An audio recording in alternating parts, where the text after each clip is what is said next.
살면서 단 한 번이라도 이런 생각을 하신 적 있으십니까? 내가 옳다는 걸 알면서도 왜 나는 아무 말도 못했을까? 분명히 내 생각이 있었습니다. 내가 봐도 맞는 길이었습니다. 그런데 주변 사람들이 다들 반대하니까, 가족이 말리니까, 혹은 그냥 분위기가 그러니까 결국 아무 말 없이 고개를 숙였습니다. 그리고 몇 년이 지나 돌아보니 그때 그 선택이 지금도 마음 한켠에 남아 있습니다. 이럴 때 철학자 쇼펜하우어는 이렇게 말했습니다. 신념을 지키는 것이 인생의 가장 귀중한 가치다.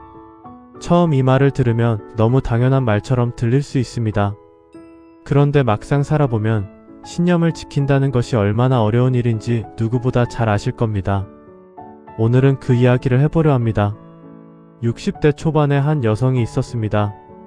젊은 시절부터 자신만의 생활 방식이 있었고 가족보다 자기 시간을 중요하게 여기는 사람이었습니다. 그것이 나쁜 일도 아니었고 누구에게 피해를 주는 일도 아니었습니다. 그런데 결혼 후 시댁 분위기가 달랐습니다. 며느리는 당연히 이렇게 해야 한다는 무언의 압력이 있었고 주변에서도 그게 맞다는 눈치를 계속 보냈습니다. 처음엔 한두 번 맞춰줬습니다.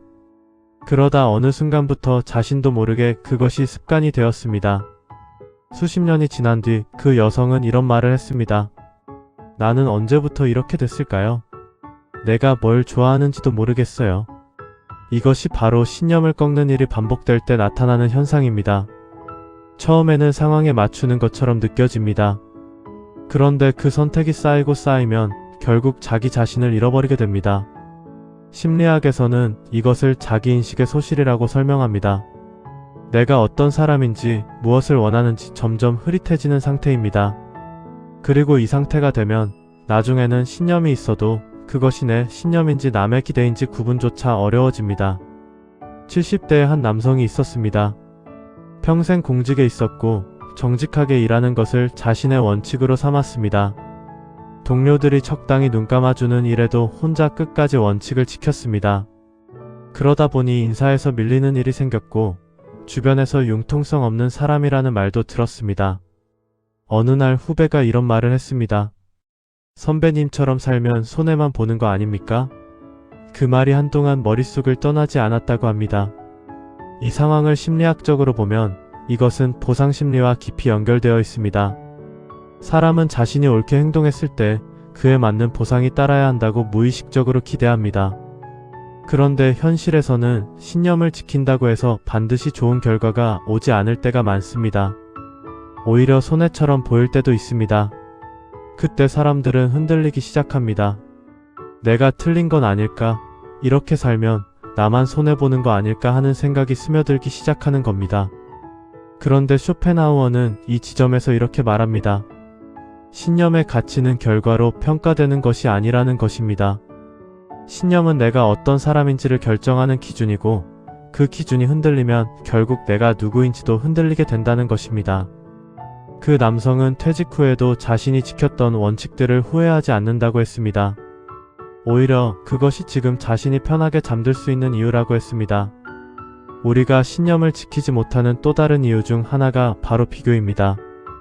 옆 사람이 신념을 좀 내려놓고 상황에 맞게 살았더니 더 잘 되는 것처럼 보일 때 사람은 자연스럽게 흔들리기 시작합니다.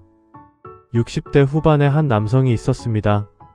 사업을 오랫동안 했고 거래에서 늘 정직을 원칙으로 삼았습니다. 그런데 같은 업종의 지인은 적당히 과장하고 말을 잘 꾸미는 방식으로 훨씬 빠르게 성장해 나갔습니다.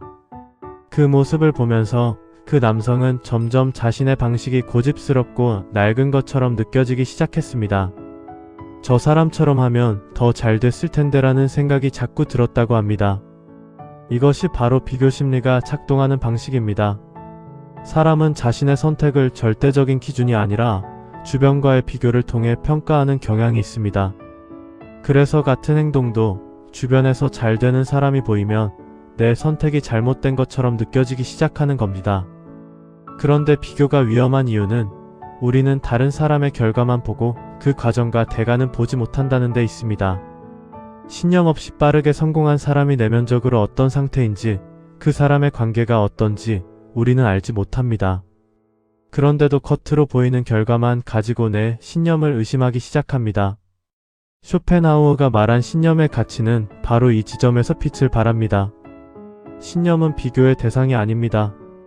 내가 나로서 서 있을 수 있는 근거입니다. 신념을 지키기 가장 어려운 순간은 아마도 가장 가까운 사람이 반대할 때일 겁니다. 70대의 한 여성이 있었습니다. 오랫동안 종교 생활을 해왔고 그것이 삶의 중심이었습니다. 그런데 자녀들이 그 부분을 불편해했습니다. 엄마, 좀 그만하시면 안 되냐는 말을 자주 들었고 가족 모임에서도 그 이야기가 나올 때마다 분위기가 어색해졌습니다. 그 여성은 자녀들과의 관계가 소원해지는 것이 두려워 점점 자신의 신념을 드러내지 않기 시작했습니다. 겉으로는 맞춰주는 것처럼 보였지만 내면에서는 자꾸 무언가 잃어가는 기분이 든다고 했습니다.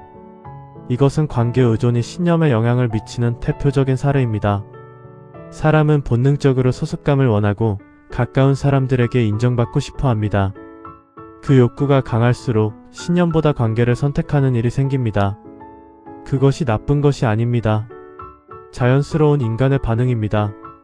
그런데 문제는 관계를 위해 신념을 반복적으로 억누르다 보면 결국 감정까지 억압하게 된다는 점입니다.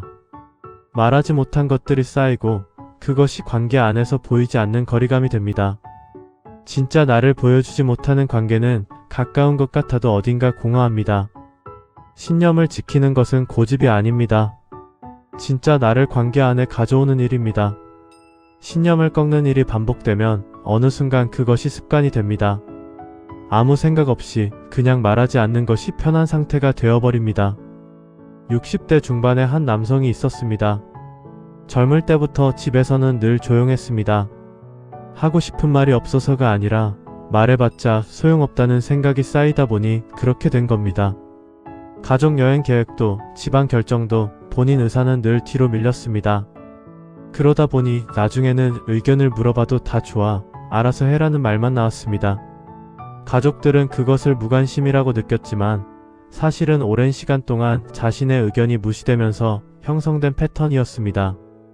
이것을 심리학에서는 학습된 무기력이라고 설명합니다. 반복적으로 내 선택이 결과에 영향을 주지 못한다고 느껴질 때 사람은 더 이상 선택하려는 의지를 잃어버리게 됩니다. 그리고 그 상태가 오래되면 신념을 세우는 일 자체를 포기하게 됩니다. 그래서 신념을 지키는 것은 단순히 옳고 그름의 문제가 아닙니다. 그것은 내가 아직 살아있다는 증거이고 내가 여전히 나 자신으로 존재하고 있다는 신호입니다. 쇼펜하우어는 평생 주류 철학계에서 인정받지 못했습니다. 당시 헤겔이 철학계를 지배하던 시절 쇼펜하우어는 그와 정면으로 대립하는 강의를 열었고 결국 학생이 아무도 오지 않는 상황을 맞이했습니다. 그럼에도 그는 자신의 철학을 포기하지 않았습니다. 인정받지 못한 채로 수십 년을 버텼고 그의 사상은 그가 70대가 되어서야 비로소 세상에서 주목받기 시작했습니다. 그가 신념을 지키는 것이 인생의 가장 귀중한 가치다라고 말한 것은 이론이 아니었습니다. 그것은 그가 자신의 삶으로 직접 증명한 말이었습니다. 우리는 살면서 수없이 많은 선택을 합니다. 그 선택들이 쌓여서 지금의 내가 됩니다. 그 선택 안에서 내 신념이 얼마나 살아있었느냐가 결국 내가 나 자신으로 살았느냐를 결정합니다. 나이가 들수록 재산도 지위도 달라질 수 있습니다. 건강도 관계도 변할 수 있습니다. 그런데 내가 무엇을 믿고 무엇을 소중하게 여겼는지 그 흔적은 사라지지 않습니다.